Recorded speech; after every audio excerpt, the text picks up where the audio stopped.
भर जाए जब घड़ा बुरा पाप का दर्जा निर्मल और नीत की बात करे, नहीं नीत की बात करे।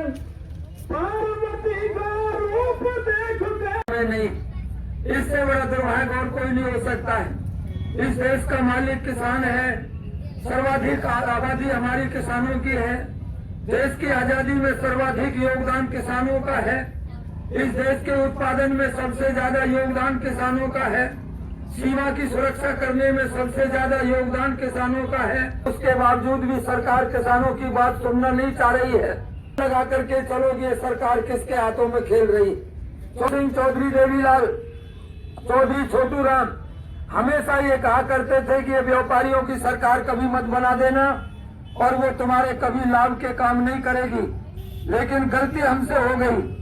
बहकावे में आगे किसी भाव में बह गए और आज पूंजीपतियों के हाथ में देश की सरकार चली गई।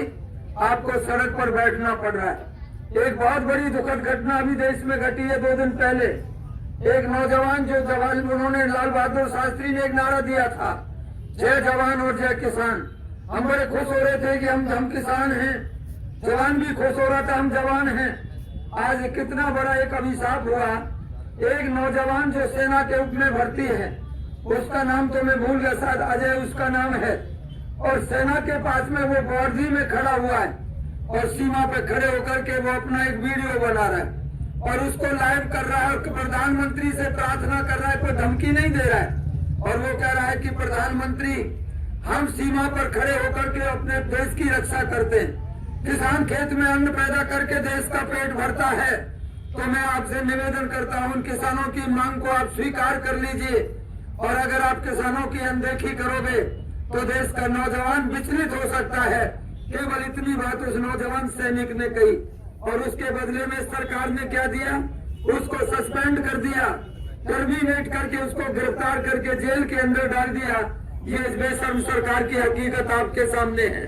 आज सेना का सिपाही ये बात कहने का हिम्मत करता है कि कोई किसानों की बात सुनो तो उसको जेल में डाल दिया जाता है।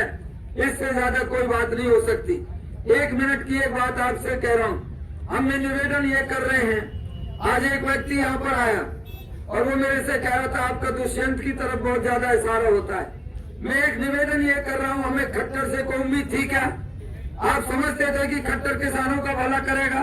किसानों के बारे में कुछ जानता नहीं वो किसानों का नेता रहा। दुष्यंत से हमें सबसे बड़ी शिकायत इसलिए है कि वो किसानों के परिवार में पैदा हुआ था, देवीलाल का वंशज है और आज वो किसानों को छोड़ करके कॉर्पोरेट के साथ खड़ा, पूंजीपतियों के साथ खड़ा है, खट्टर के साथ खड़ा है। इसलिए सबसे ज्यादा निंदा का कोई पात्र है तो वो दुष्यंत है। दुष्यंत की जितनी निंदा हो सके तो उससे हमें उम्मीद थी, अपेक्षाएं थी। और हरियाणा का नौजवान दुष्यंत के साथ खड़ा था। आज किसी से पूछ करके देखो, सब दुष्यंत को एक प्रकार से तुड़ाना दे रहे हैं, शिकायत कर रहे हैं। तो हमें इस पर विचार करना चाहिए। एक बात मैं और मीडिया के बाद बात कह रहा हूँ, यह मीडिया का बहुत सहयोग मिल रहा है। हमारा लोकल मीडिया पूरी तरह आपके साथ खड़ा है, चाहे वो प्रिंट मीडिया हो, चाहे वो वैसा एक प्रकार से इलेक्ट्रॉनिक मीडिया हो, वो सहयोग कर रहा है। फिर एक अखबार ऐसा है जिसका मालिक बीजेपी सरकार में भाजपा का सांसद बन करके राज्यसभा में बैठा है। कल के जो आपका समाचार इतना बड़ा प्रदर्शन हुआ, एक शब्द उसके अखबार में नहीं है। तो ऐसे अखबारों का भी बहिष्कार करो। जो अखबार किसान के साथ नहीं है, जो नेता किसान के साथ नहीं है, उनका बहिष्कार करना प्रारंभ करो, तभी तुम्हारी भलाई हो सकती है। आज हमारे माननीय नेता, सत्ता पक्ष के लोग जो कल तक सड़क पर होते थे, आज कहाँ पर है, सत्ता के मालिक बन गए और उसके बाद किसानों का उपहास कर रहे हैं, उनका मजाक उड़ा रहे हैं। उन नेताओं की भी पहचान कर लो और जब तुम्हारा समय उनके साथ में आए तो उनसे सवाल जवाब करके सीधी सीधी बात उनसे कह देना कि जब हम पर आपत्ति आई थी, जब तुम हमारे साथ नहीं थे और आज हम तुम्हारे साथ नहीं है। कोई किसी पार्टी का व्यक्ति हो जो इस आंदोलन को समर्थन और सहयोग करे, वो हमारे लिए पूजनीय है। और जो इसका अपमान करता है, किसान का आंदोलन को बदनाम करता है, वो हमारा शत्रु और दुश्मन है। ये पहचान बना करके हमें चलनी चाहिए।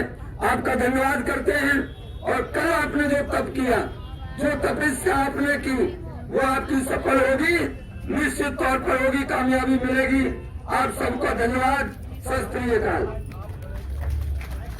धन्यवाद स्वामी जी का। जय हो। देखिए हमारे भी